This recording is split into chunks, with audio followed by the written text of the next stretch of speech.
What's up, Disrupt Nation? So my name is Anthony Delgado, and today we have a super special guest, my good friend, Ed. Thank you so much for coming on the show, dude. Thank you so much for coming out to Puerto Rico. You're a social media influencer, focusing on the real estate space, man. So tell me a little bit more about what's new in your world and what are you up to?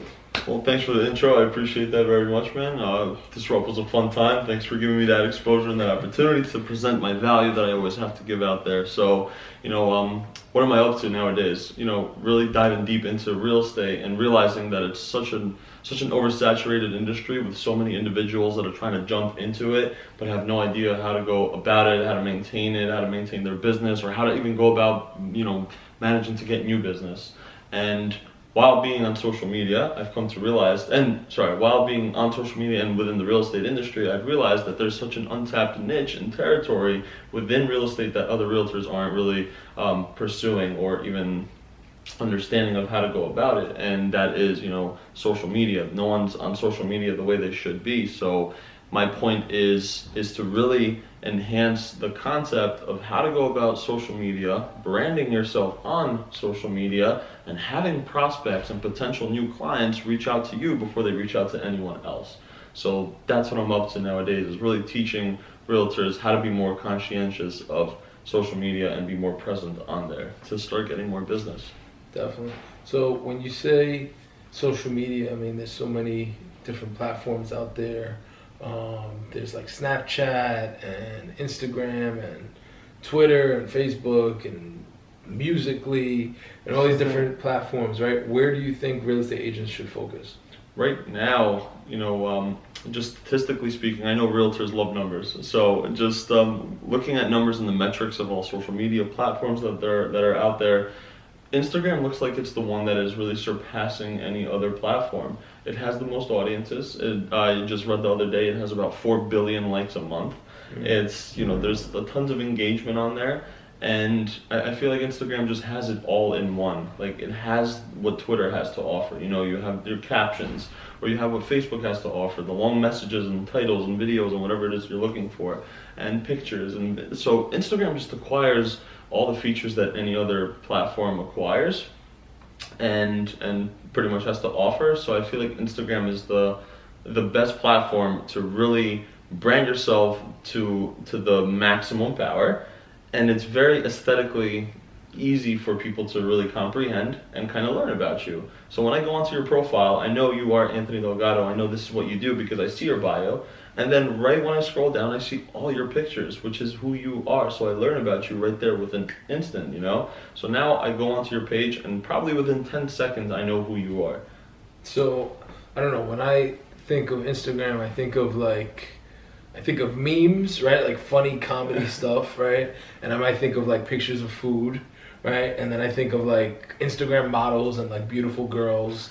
And then maybe I think of like rappers, right? Okay. So where do you see real estate agents showcasing? Like, are they showcasing their food and saying, hey, here's my food? Are they showcasing their homes? Like, how can a real estate agent stand out with all the noise of all the other social media influencers and stuff that's out there? Sure. So, just like every industry has their own trend.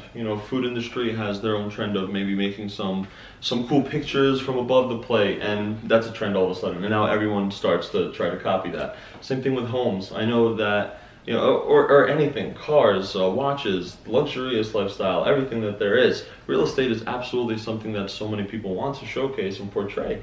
Homes are beautiful, interior design is beautiful, the couches, the layouts, the hardwood flooring, the beams, everything is all that stuff that so many people want to capture but just don't know how to. And as a realtor, we have to take pictures of homes anyway. Mm-hmm. That's like part of the job title right there, is we are a realtor, we have to market your property, put it out there to the social media platforms that are out there, including the websites that realtors use, Zillow, Trulia, Realtor.com, and on with that list.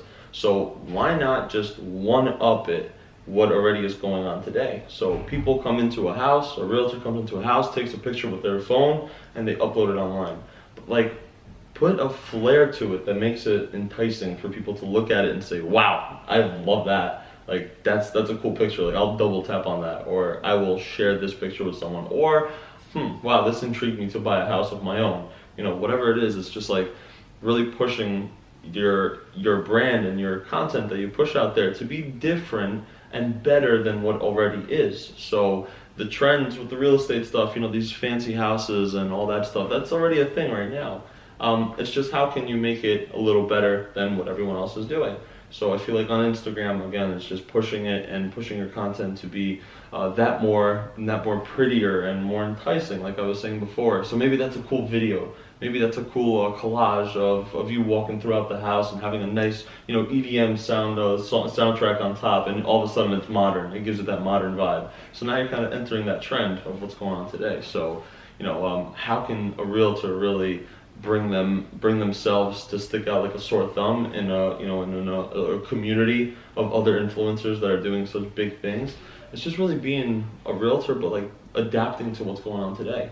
So social media is that adaptive concept that people need to be on. You got to make sure that you're doing it a little better, a little bigger than everyone else that's doing it now. So that's kind of just my 2 cents on how you can really stand out. And so, but how do you go from the double tap on the picture to closing a deal, right? Have you seen people actually closing deals through Instagram, and how do you make that transition? Absolutely. So it's how can you find your right ideal target audience that you're trying to pretty much hit. If I'm a realtor in central New Jersey, I want to be targeting other prospects and followers and individuals in central New Jersey. I don't want to be targeting them in Paraguay. That's not relevant to me. I need to make sure that I'm getting central Jersey followers. So how do you do that? How do you target people from Jersey? There's tons of ways. You have the hashtags, you have the search option in the explore page, and you have tons of other ways to go about it. And it's just go into your hashtags, start typing in the hashtag of your town that you're in. For example, right now, Kearney Point. So I type in hashtag Kearney Point, and now I'm going to see everyone that's in this location. So what can you do? You can network with those people. You can connect with those people. You can go and double tap on their stuff. If they double tap on your stuff back as share from, respect, I love your stuff, you love my stuff, that's a connection right there.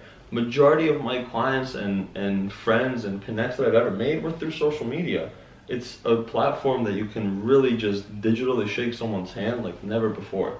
So going on there, typing in that hashtag, for example, that's just one example. One of my favorite examples and best things that have worked for me and have sold and have converted a like into a lead into a sale is I go into a local restaurant, right? For example, right down the road from me, it's a local pizzeria, Antonio's Pizza, and I know that those followers are probably either local, maybe family members, maybe supporters, maybe everyone that's in the local area. So I'm going to go and engage with those followers. And when I engage with them, if they like my stuff back or if they share love, if they follow me, now I've gained a new connection that's probably local. And I do that every day. And more and more and more and more. And all of a sudden now I have a following that's actually local. So now when I say, hey guys, I'm selling 123 ABC Street in North Brunswick, New Jersey, which is where I'm from, I might actually share that picture to one of my followers that might say, hey, I'm actually interested in selling my house, or hey, I'm actually interested in buying a house, maybe for my daughter, maybe my neighbor, maybe my cousin, whomever. But it's just getting recognition in front of the right audiences is what converts the likes into leads. And then of course into a sale. So it's worked for me, and now it's just time for others to actually, just be conscious of that and implement that into their own business. Very cool. So you've been using Instagram to grow your own real estate business, and now have some new plans for 2019. So let's talk about what are you going to be doing next? Yeah, man. So again, you're just like, as in the past 2 years, I've dove pretty deep into real estate, selling, buying, renting, whatever that realtors do. And again, I've come across this little issue that so many people are having such a hard time to tackle this hurdle. They don't know how to go about it. And then again, that's social media. So just being aware of that, I want to be that person that is going to help wake people's minds up and say, hey, listen, there are more opportunities out there. Even though I'm 50 or 80 or 12 or 18, doesn't matter. There are opportunities out there that can be reached with social media. So for 2019, I want to be, and I'm already that person, it's just 2019 is going to be like never before. And that is, I'm going to be that individual within the real estate industry that is going to make other realtors aware of how to use social media that's going to better their brands and better their followings that actually will result into scaling their business to a higher potential. So that's 2019, coaching realtors, coaching anyone within the real estate industry about the importance of personal branding and social media. What's one mistake that you see people make on social media? A lot of people are complaining about not having a big following. And why don't I have a big following? I want a big following. How do I get more engagement? My question to them is, why do you deserve a big following? Who are you to deserve a big following? And when you have that big following, what are you going to do with it? And no one knows. Everyone's just quiet, dead silent after that. And so you have to figure out why you want a big following. Is it something that you want to sell to them? Is it just because you want to feel rich and famous? What is that goal that you're trying to reach? Once you have that goal, just backtrack. Now you have a big following. Okay, now what? Okay, well, now I'm going to do X, Y, Z. Okay, great. Now what? So everyone kind of just stops right there. And that's the problem. Everyone starts branding themselves incorrectly. Well, I think people are getting caught up in the wrong KPIs, right? They're getting caught up in vanity metrics, right? They're worried about likes and followers and engagement and comments, and maybe not necessarily worried about sales, right? They get caught up in this rat race, and the truth of the matter is, you could have all the likes and followers in the world. If they're not the right followers, then it's not helping you, right? So I'd rather have 500 likes from the right 500 people than 10,000 likes and it's all the wrong people. It's people, like you were saying, maybe they're not in this state, right? Maybe they're in India, or maybe they're in Africa, or maybe they're somewhere where they're not going to be my target customer, my target demographic, right? So I guess to answer that question, what is the problem that I see people doing is that they're actually chasing after quantity other than quality. So just like you said perfectly, Yeah, I have a whole kick about influence. What's the definition of influence? What's the definition of social impact and social media reach and all these things? And if you look at like Bloomberg, right? Bloomberg probably only has 1,000 followers on Instagram, his personal account, but he has more influence than anybody in this room, right? Mm-hmm. And I just saw the Senator Menendez from New Jersey. This dude was a mayor in Union City when I was a kid, then became a senator, has tons of influence, has tons of connections, and he has 500 followers. So it's but the 500 people that are following him, it's the right 500 people, right? I have another friend of mine, he has a coaching business. His name's David Bayer. He just did a huge event last year in Florida, had over 1,000 people at this event, right? Really great, impactful guy. He's made, I think, $3 million last year from his business. He has a few thousand followers, maybe 2,000, 3,000, that's it. But all of those people, it's the right people, and he's getting them on social media and getting them off social media, right? So he's getting their phone number, he's getting their email address, and most importantly, he's getting their credit card number, right? So I think, and Facebook and Instagram, they don't show you those metrics. Mm-hmm. It's not built into the system, right? So I think people should focus on, number one, getting the engagement there, but then how do you convert it, right? How do you grab that value and grab that attention, and let that attention shift, back into the real world. Right, exactly. So I like to say that you have to make sure that your online brand is as strong as your offline brand. Mm-hmm. And how do you make that happen?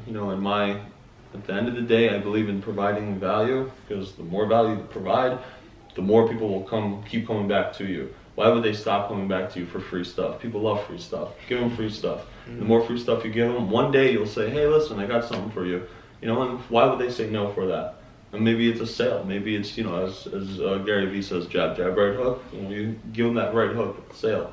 But they will, because they've built such a trust within you. They've built that understanding of what it is that you do. Mm-hmm. You've given me so much, why wouldn't I want to, give you back? Absolutely. So it's, again, just providing value to keep that offline brand and online brand strong. Absolutely, that's awesome. Yeah. All right, I have one last question. What does disrupt mean to you? Disrupt means to me, there's one definition that really strikes my mind, and that is disrupt yourself. How are you going to make sure that whatever you do in this life, it's such a disruptive feeling, whether you're trying to pursue that 9 to 5, or maybe you're trying to pursue the the entrepreneurial life, what so many entrepreneurs do. So how will you disrupt your pattern, the normal pattern, to really break through whatever it is that's holding you back in order to pursue that goal and actually capture it? So disrupt yourself. You got to make sure that there's some sort of different vibe, different balance that makes you actually go further and stronger. So disrupt. You got to disrupt. Absolutely. There's so many people like to go to school and college, and that's that's the norm. For me, I disrupted my pattern of going down society's acceptance of this is the way to go. This is the only way to succeed. And I found that to not be true. If I have my own different paths that I kind of meandered around society's saying, and so that was my disrupt, so that's what that means to me. Yeah, no, I mean, if you look at some of the greatest people, Bill Gates dropped out of college, Mark Zuckerberg dropped out of college, right? They disrupted what the normal accepted path was, and making that change, taking that risk, because it is a risk, but taking that risk, they were able to, create massive impact and massive wealth. So, yeah, no, man, I love that. Well, brother, thank you so much for coming to Puerto Rico. Thank you so much for coming on the show. I hope you come back to Puerto Rico on February 28th. We're doing it again. Oh, yeah. And, yeah, man, thank you again for being on the show, dude. Thank you for having me, If bro. people want to connect with you, where's the best place to do it? On Instagram, always on Instagram, at Ed Stulak, EDSTULAK.